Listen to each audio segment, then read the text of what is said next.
14 अप्रैल सन 2008 की वो खौफनाक रात शायद ही अमरोहा के लोग भूल सके हों, जब घर की बेटी शबनम ने अपने प्रेमी सलीम के साथ मिलकर परिवार के 7 लोगों की कुल्हाड़ी से गला काटकर हत्या कर दी थी। इसमें एक बच्चा भी था। हत्याकांड के दोनों दोषी इस वक्त जेल में बंद हैं और सजा काट रहे हैं। आइए जानते हैं उत्तर प्रदेश के जनपद अमरोहा के बावनखेड़ी गांव में 14 साल पहले ये खौफनाक वारदात कैसे अंजाम दी गई थी। पुलिस ने 4 दिन में कैसे मामले का पर्दाफाश किया था। बावनखेड़ी गांव के रहने वाले शौकत एक कॉलेज में लेक्चरर थे। उनका एक बेटा MBA कर रहा था और दूसरा इंजीनियर था। घर की बड़ी बेटी शबनम इंग्लिश और भूगोल में MA थी। पूरा घर पढ़ा लिखा था और यही कारण था कि पूरे गांव में परिवार की बहुत इज्जत थी। मगर 14 अप्रैल 2008 की रात जो हुआ वह किसी ने सोचा भी नहीं था। रात में पड़ोसी की सूचना पर पहुंची पुलिस के भी पैरों तले जमीन खिसक गई थी। दरअसल मकान में 4 अलग-अलग कमरों में शौकत, उनकी पत्नी, उनके 2 बेटे, 1 बहू और 2 बच्चों की लाशें पड़ी थीं। सभी की गला काटकर हत्या की गई थी। बस 11 महीने के बच्चे का गला नहीं कटा था। शौकत के परिवार में इकलौती जिंदा बची शबनम दहाड़े मार मार कर रो रही थी। इस सामूहिक हत्याकांड के खिलाफ लोगों में इतना गुस्सा था कि अगले ही दिन तत्कालीन मुख्यमंत्री मायावती को शौकत के घर आना पड़ा था। रिपोर्ट में सभी को नशीली दवा देने की बात भी सामने आई थी। इसके बाद पुलिस जांच में एक सवाल यह उठा कि अकेली शबनम कैसे होश में रही। सभी की हत्या हो गई तो शबनम कैसे बच गई?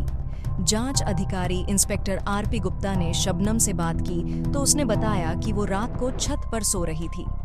कुछ चोर घर में दाखिल हुए, फिर वो जीने से नीचे पहुंचे और उसके बाद बाहर निकल गए। इसके बाद जब वह नीचे पहुंची तो सभी मृत पड़े थे। ये सब देखकर उसके होश उड़ गए और उसने शोर मचाना शुरू कर दिया, जिस पर पड़ोसी घर पहुंचे। उस रात बारिश नहीं हुई थी। ये शबनम का पहला झूठ था। अगर चोर दरवाजे से बाहर निकले तो कुंडी अंदर से बंद कैसे थी?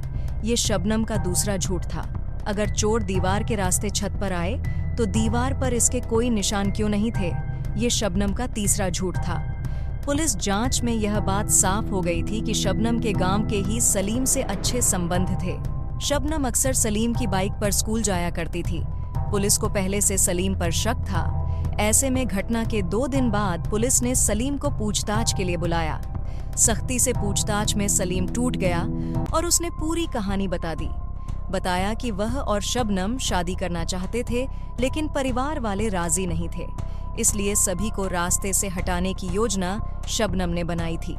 सलीम ने वो कुल्हाड़ी भी बरामद करा दी जिससे सभी का कत्ल किया गया था।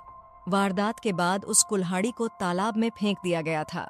शबनम के खून से सने कपड़े भी पुलिस बरामद कर चुकी थी। शबनम ने उस खौफनाक रात की पूरी तैयारी कर ली थी। रात के खाने में उसने खीर भी बनाई थी, जिसमें उसने बेहोशी की दवा मिलाई थी। जब सभी लोग खीर खाकर बेहोश हो गए, तब शबनम ने फोन करके सलीम को बुला लिया। सलीम ने सभी 6 लोगों को कुल्हाड़ी से काट दिया और फिर कुल्हाड़ी को तालाब में फेंकने के लिए निकल गया। शबनम ने अपने 11 महीने के भतीजे को कुल्हाड़ी की बजाय गला घोंट के मार दिया। उसके बाद शबनम को फांसी की सजा सुनाई गई। शबनम के उठाए इस कदम की वजह से 7 मासूमों की जान चली गई। शबनम के बारे में आपकी क्या राय है? कमेंट कर अपनी राय जरूर दें।